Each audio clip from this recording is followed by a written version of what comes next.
తల్లులకు, మాతృమూర్తులకు అందరికీ నా హృదయపూర్వకమైన మాతృదిన శుభాకాంక్ష తెలియజేస్తున్నా. Happy mother's day to every mother who is watching this message live and who are going to be mothers in future. ప్రతి ఒక్కరికి నా హృదయపూర్వకమైన శుభాకాంక్షలు తెలియజేస్తున్నా. నువ్వు ఇక్కడ ఉన్నావు అంటే నువ్వు స్త్రీ అయినా, పురుషుడైనా, పిల్లోడైనా, పాపవైనా, బిడ్డవైనా, ఎవరైనా సరే నువ్వు ఉన్నావంటే తల్లి పాత్ర ప్రథమమైందన్న సత్యాన్ని దేవుడు జ్ఞాపకం చేస్తున్నాడు. If there was no mother to you, you could not have been here. భూలోకం రావడానికి యేసు ప్రభుకు కూడా ఎవరు అవసరం వచ్చారండి? తల్లి అవసరం వచ్చింది. కాబట్టి తల్లి యొక్క పాత్ర గణనీయమైంది, విలువైంది, అనిర్వచనీయమైంది. తల్లి పాత్ర లేకుండా ఈరోజు నువ్వు ఇక్కడ లేవో. ప్రపంచ దేశాల్లోనిది తన ఏర్పరచబడిన జనాంగాన్ని తీసుకొని రావడానికి దేవుడు ఒక్కసారి ఆలోచించినప్పుడు, ఇస్సాకును తీసుకొని రావాలి, ఇశ్రాయేల్ని తీసుకొని రావాలని ఆశించినప్పుడు దేవుడు కనిపించింది ఒక గొడ్డుబారిన తల్లి, తన పేరే శారా.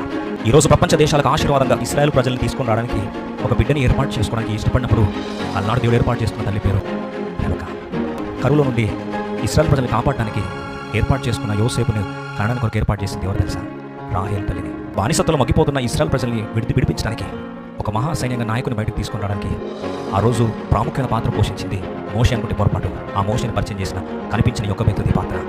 ఒకసారి ఆలోచిస్తే ఇశ్రాయేల్ ప్రజలు ఆత్మీయ చీకట్లు జీవిస్తూ ఆత్మీయంగా పతనం అయిపోయినప్పుడు వాళ్ళు తిరిగి ఉజ్జీవాన్ని తీసుకురావడానికి దేవుడు ఒక్కసారి తిరిగి చూస్తే దేవుని కనిపించిన కొడురాలు, తన పేరే హన్నా. ఆ హన్నా లేకపోతే సమయంలో వచ్చేవాడు కాదు.